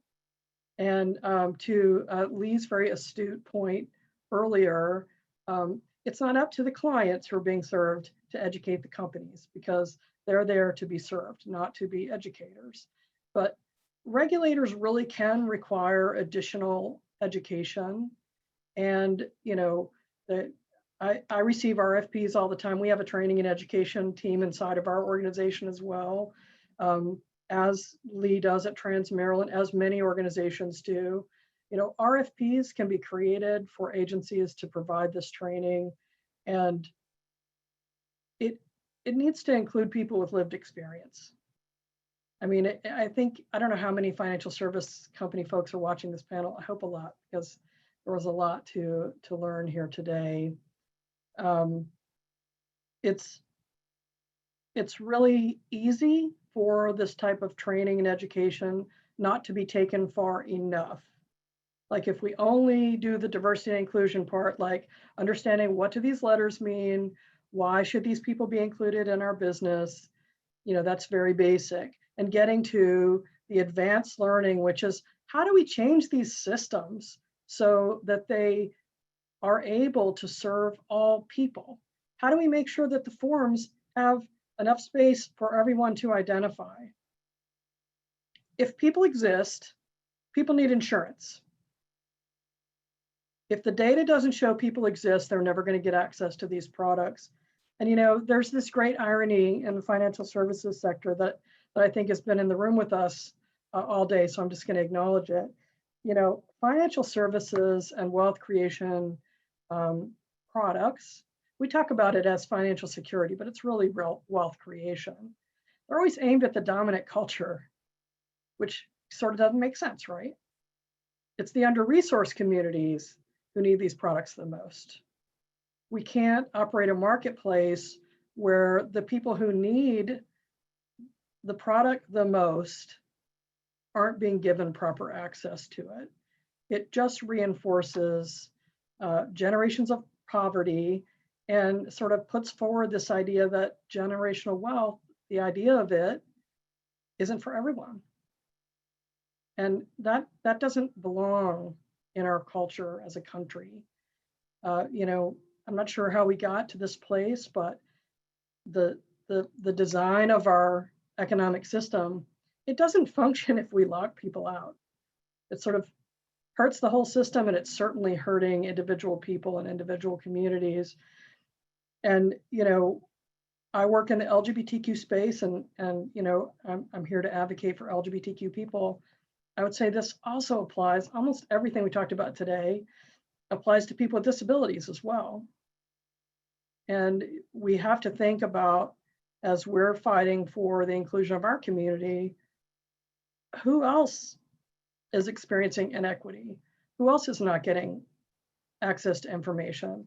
Who else do these forms and data sets leave out? And how do we impact change in that area? The only other thing I would add is that I have a lot of hope for the entrepreneurs and startups out there. We heard from a very passionate entrepreneur today, and I hope they disrupt and make change in the sector. And I would also say that's not enough. We have to get the old guard of the sector to do better as well. I'm so proud that MassMutual did that survey. It's not enough. I'm so proud that Prudential had, I was glad to hear you mention that program, Jason. Prudential did the survey a long time ago and has done a lot of work. It's not enough. I'm very proud that all these companies have employee resource programs that include LGBTQ people. It's not enough. We need changes at a very fundamental level to remove these barriers to access and to get all of this data into the system so it can be considered by smart actuaries who make these decisions for companies. And so that the ability to have financial security is available to everyone. It's something that everyone needs. I think about this a lot working at Chase Braxton Healthcare. We're a federally qualified health center. We have a mandate from the federal government to serve under-resourced communities. The government says underserved, but I say under-resourced. I think it ends up being kind of the same thing. Most of our patients, all the products we're talking about today are slightly out of reach to them or perceived to be slightly out of reach. I think we could change that as well by requiring some of the financial services companies to engage in community partnerships where basic financial literacy is taught in a variety of places. I'd love to see it in healthcare centers personally. I think health equity and financial insecurity are inextricably linked, and we could change that. So I'll leave it at that for now. I'd be happy to take any questions. And again, hats off to all of my colleagues and peers presenting today. It's been a very engaging conversation.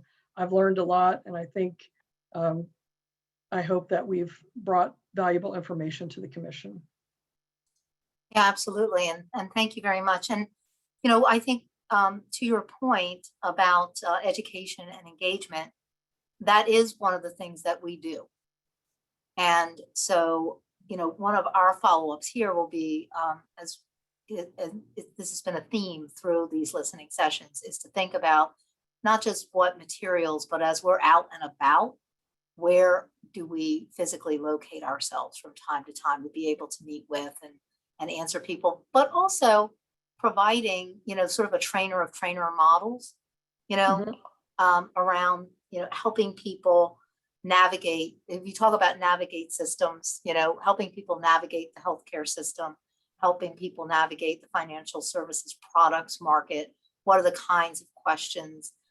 Sometimes it's easier to come up to, the Maryland Insurance Administrative booth, to see our new friendly consumer emoji, or Bitmoji, I guess. I'm a little behind the times what it is. I guess it's Bitmoji, Mia, who's there to answer your questions, but to try to, maybe perhaps sometimes be a more trusted neutral than going to, picking up the phone and cold calling a company about a product. So I think that's something that we could definitely collaborate on, is making a special effort with certain groups and certain organizations where we can bridge gaps and we can educate folks. I'm so glad to hear that. I think it's really important. And, LGBTQ cultural competency should be taught alongside of all cultural competency. If people exist, people need to be served, and they need to be served competently. And I would just encourage you to try to engage with organizations that can provide trainers with lived experience, and not just cisgender lived experience. I'm very proud to be part of the LGBTQ community.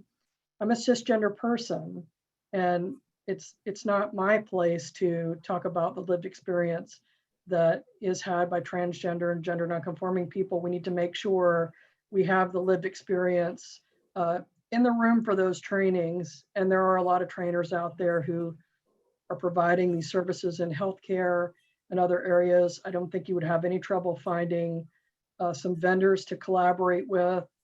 And I just really appreciate your openness to that idea. I think it's the big gap. And I really think training can fix some of these data problems as well. People don't change their forms because they don't understand that they have a problem to solve.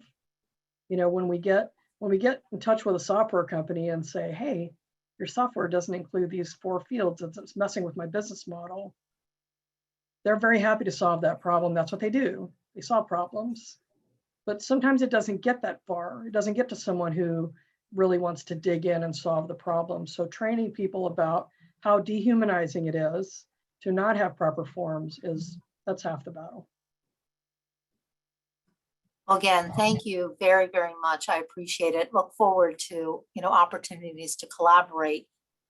That is all of our presenters, but I believe that we do have one registered speaker.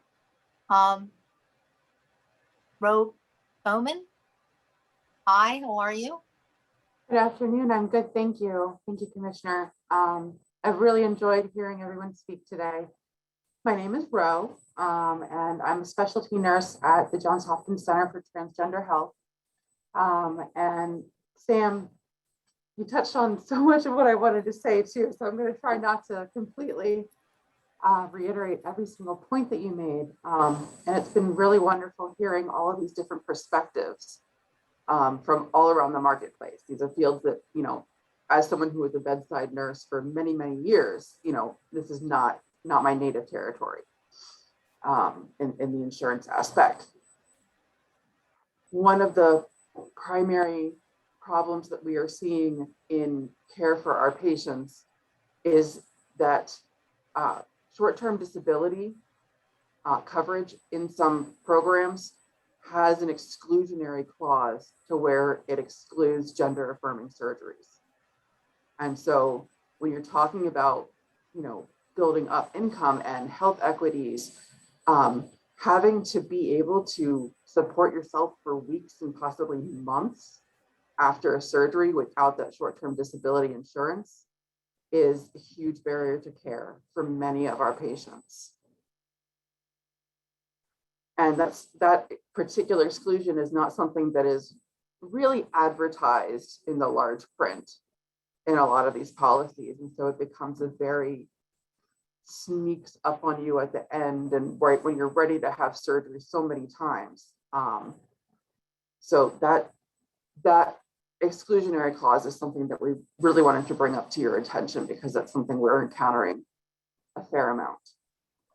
That's interesting. I would maybe be interested in some follow-up with folks and whether they're seeing that truly in short-term disability insurance forms, or whether they're seeing that many employers that will buy long-term disability insurance will self-fund the short-term portion. And so sometimes we might see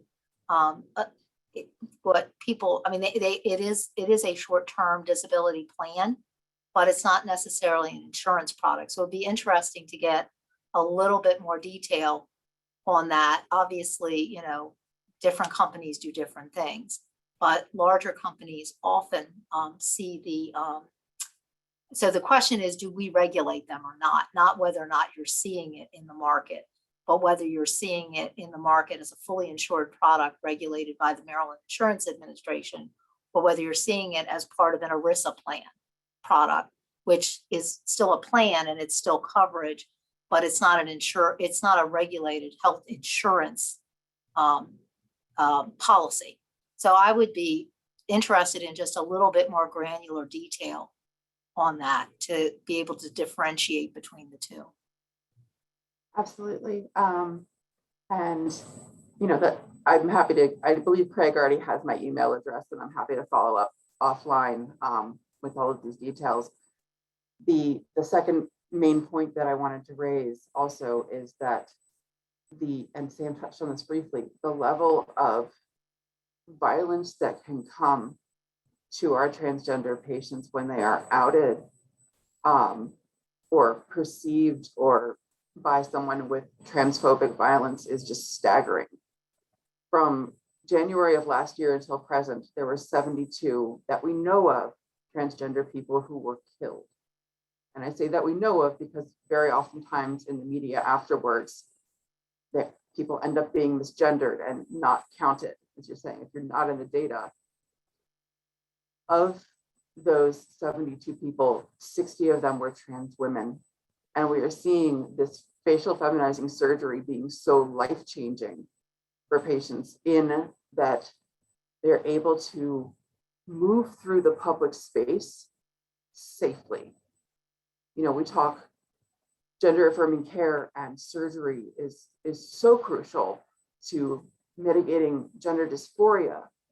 But when you're talking about moving through public places and being in a dentist's office and people being very untactful, and you know, if someone is outed and does not pass, making them that target of violence is just, sorry, I'm going to try very hard not to cry. Something I'm very passionate about. And, you know, Maryland Medicaid at this time does not cover any form of facial feminizing surgery or facial gender surgery. And, you know, in order to reduce risk to our patients, this is something we feel very strongly about bringing up here today with you. No, I appreciate that. No, I appreciate that, and I appreciate that perspective. I don't regulate Medicaid, but it is important, and I can pass thoughts and information on, you know, to my colleagues at Maryland Medicaid. Joy will be sure to carry that message for us. But thank you for your passion, and you know, I guess I wonder whether part of what the hesitancy you have sometimes with people who, you know, might be looking for coverages or might be looking for options is whether there's a fear factor of what does this mean when, you know, my information comes in the mail or accidentally comes to an employer, and I'm not ready to share everything about who I am because of whatever I feel about my environment. So I think those are all really important privacy considerations where there's another layer of privacy concerns. Very much so. The ability to gather data and inform yourself without outing yourself in an institution and in a company is very challenging. So yes, thank you. Well, thank you. And I really want to thank all of our speakers today. Craig, was there anybody else who had signed up to speak or wanted to speak about insurance? No, that's all. Ro was the only one. Thank you. I mean, I'm interested, you know, obviously on a personal level, at hearing, you know, people's stories, but my jurisdiction is over the regulated insurance market. And so, you know, that's kind of our focus today, not suggesting that there isn't information that we can pass on to others in areas that we don't necessarily regulate, like, you know, Medicaid, for example, or organizations that are really working from an employer standpoint to look at different types of self-funded product design for employers. So just as you see in the mental health community, the path forward has really been very focused on using the buying power of employers to demand better mental health parity and better mental health services and network adequacy. You know, you can also, that is a place where people can look at other areas where, you know, employers wanting products that don't include certain types of exclusions are part of what can drive change, even in a world, you know, that for that community or that group in those types of ERISA products that are unregulated, essentially. So thank you for that information. And we're always happy to pass on stuff that we can't, necessarily do something immediately about. As I mentioned at the beginning, this presentation will be online. It does get repeated on Facebook. So we always have people who are participating via our Facebook broadcast, and many people then come back to that as well. And this entire presentation will be on our website. I know we will have some follow-ups from today, and I look forward to continuing the dialogue and continuing to meet with folks and see what we can be doing. But certainly from an educational perspective, both internally at the MIA, to make sure everybody feels welcomed in coming to us with their questions and their complaints, but also in terms of collateral, so that when we are out and about, we can be sitting at your clinic, for example, when you have a fair or you have an informational session where, we're able to talk about healthcare access and what people's rights are when someone tells them no. And at the same time, provide that kind of financial education around other types of products, because that's what we do. So we would be happy to, and I know Joy will be following up with you specifically with regard to that. So thank you, everybody, today. I think we will close this one out for today, but very, very appreciative of everybody's participation. I think we have one other person. I'm going to read this because it's in the chat room. As an independent agent, company, and educator, I truly appreciate forums such as this because of the awareness it brings on all subject matters related to financial services and insurance industry. Thanks to the Commission for bringing this to the community, as well as panelists for sharing your personal and professional experiences. And that's from Dr. Jacqueline May, who is an agent and an owner educator. So thank you, Dr. May, for those comments. We appreciate that. And I hope that everybody has a lovely rest of their afternoon. And I look forward, as I said, to continuing the dialogue. Thank you. Thank you. Thank you, Commissioner.